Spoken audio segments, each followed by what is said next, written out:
Imagine you've reached, the very end of your life. Right. Your bank account is full, your resume is completely flawless, and you've built this legacy that everyone around you respects. Basically the ultimate dream. Right. Yeah, exactly. The dream. But as you look back, you feel this subtle twinge of nostalgia for your youth. Or maybe a quiet, lingering fear of what comes next. Which is totally normal. I mean, we're human. Right. But according to the text we are exploring today, those completely normal human feelings mean you have fundamentally failed your life's mission. It is a really ruthless metric to open with. I mean, it completely bypasses our usual markers of success. It really does. Society tells us to accumulate things, wealth, memories, status, relationships. But this philosophy argues that if you are still clinging to those things at the end, if your internal state is turbulent or nostalgic in any way, you haven't fully expended your energy in service to others. Wow. And therefore, you haven't fulfilled your purpose. Welcome to today's deep dive. We are unpacking a fascinating, honestly, slightly unconventional philosophical essay titled, "You Can Only Fulfill Your Mission in Life by Helping Others." Catchy title, very direct. Very direct. It was written by an author named Su Feng in December 2020. And for context, this was translated by Kinyu and edited by Peter. And whether you are trying to find purpose in your career, feeling overwhelmed by endless hustle culture, or just looking for a fresh perspective on success, this text totally flips the modern script on self-promotion. It really does. Okay, let's unpack this. The core premise here is the idea that true self-fulfillment isn't just some vague internal feeling. It is mathematically tied to how much you actively help other people. What's fascinating here is the sheer range of the author's argument. I mean, Xu Feng uses everything from the ultimate historical scale of ancient religious figures down to the incredibly mundane, everyday dynamics of modern WeChat groups. Yeah, the contrast is wild. It is. Just to prove this overarching point about ultimate selflessness. And, as we navigate this, we want to make it clear that we are simply your impartial guides today. Exactly. We are just exploring the intriguing claims and the worldview presented in this text without taking a side or endorsing its specific spiritual or community ideologies. We just want to dissect how it constructs this argument. Because the internal logic is really compelling once you step inside it. To understand how helping others leads to this state of ultimate fulfillment, we first have to understand how Xu Feng actually defines fulfillment, or what he calls accomplishing your mission. Right, he skips all the lofty, abstract definitions right out of the gate. He does. He starts right in the kitchen. He writes that when flour is made into steamed buns, its mission has been accomplished. Such a great visual. Yeah, and when the fruit on a tree is ripe, its mission is accomplished. It's a very grounded, almost utilitarian view of existence. The underlying logic there is really about transformation and utility. Like, flour sitting in a bag has a ton of potential, right? But it hasn't fulfilled its purpose until it undergoes a process that actually allows it to nourish someone. The fruit has to be consumed to spread its seeds. Right, it has to give itself away. Exactly. The author is establishing this baseline rule of nature where a thing achieves its mission only when it is transformed into something that serves an external function. And then he makes the leap to the human equivalent. And that leap is where the text introduces what feels like the ultimate checklist for death. Yeah, it's intense. Xu Feng states that people accomplish their mission if they can say farewell to the world with no regrets, remorse, resentment, nostalgia, or fear. He also mentions the spiritual peak, sublimating into an immortal or a Buddha. Which is a tall order. A very tall order. But it's the negative inverse of this that caught me. He argues that no matter how rich, famous, or wise you are, if you die with concerns in your mind, you haven't accomplished your mission. If you have that fear or nostalgia, you are essentially still just flour sitting in the bag. He completely invalidates all those external metrics at the moment of death. I was trying to visualize what that actually looks like for us today. It's like having a smartphone with a million amazing features. Oh, that's a good analogy. Yeah, like you have wealth apps, status apps, wisdom apps. But if that phone never actually makes a call, meaning it never actually helps someone else, it failed its purpose. The hardware doesn't matter. Exactly. But I do find myself wanting to push back on this just a little bit. I mean, is it really possible to die with zero nostalgia or zero concern for the people you love? Isn't that just human nature? It's totally natural to view those feelings as unavoidable. But within the logic of this text, holding on to those attachments, even the good ones, is viewed as an incomplete process of letting go. Oh, interesting. The author challenges us to evaluate what we consider natural. We think it's natural to cling to our identity, But Shefeng's framework suggests that a life entirely given over to helping others leaves no residual ego. So there's nothing left to feel fear. Right, it's a radical detachment. If you have poured absolutely everything you have into the people around you, the text implies that you reach the end empty, but perfectly at peace. Well, if dying with that completely clear, detached slate is the ultimate finish line, how do we actually get there? The text introduces this fascinating scale of service.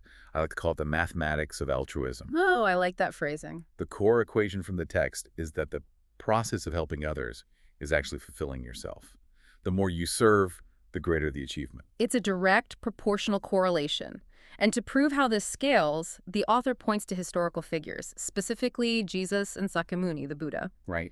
And the text makes this mechanical claim. It argues that they became divine not just because of some mystical magic, but as a mathematical outcome based on the massive volume of individuals they served. Their sheer scale of service. And this introduces the concept of formless almsgiving. The text claims this type of service has the widest and most extensive number of beneficiaries. Because it reaches so many people, those who do it achieve the most. Yeah, formless almsgiving is crucial here. So what does this all mean? When I try to contextualize formless almsgiving for the listener, I think about things like creating open source software, or maybe designing a public park. Right, things that exist for everyone. Exactly. You put it out there, and it helps countless anonymous people without any direct transaction.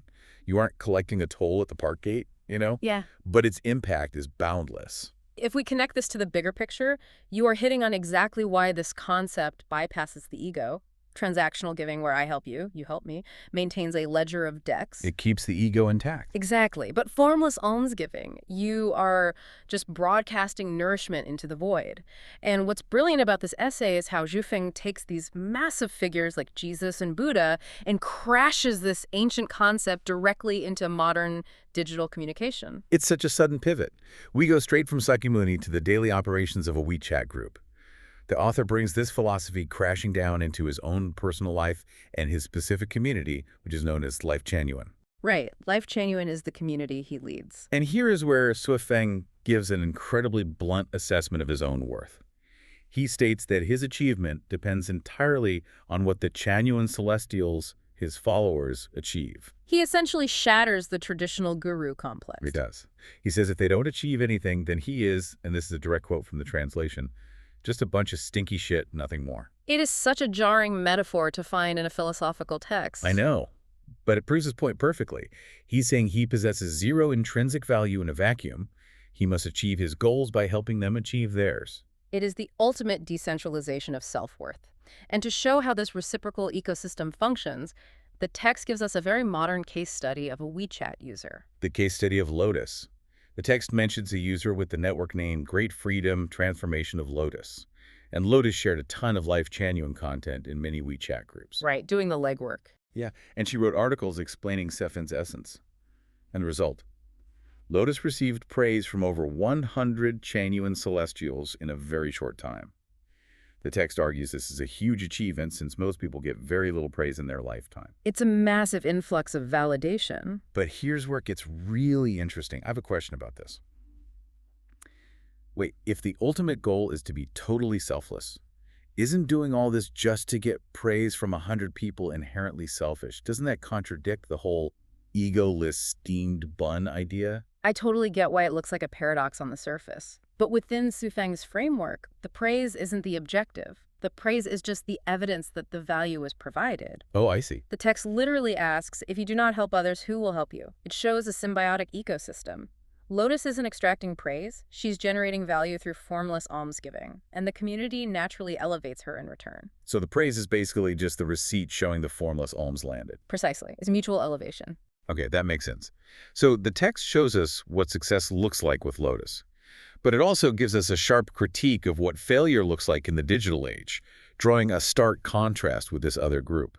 Yeah, Feng outlines his frustration with what he calls WeChat group netizens. The internet leeches. Pretty much. He describes people who add him just to promote themselves and absorb nourishment without ever wanting to give back. It is such a relatable modern grievance. He points out that these selfish people won't even do the easy effort of forwarding an article or simply clicking like.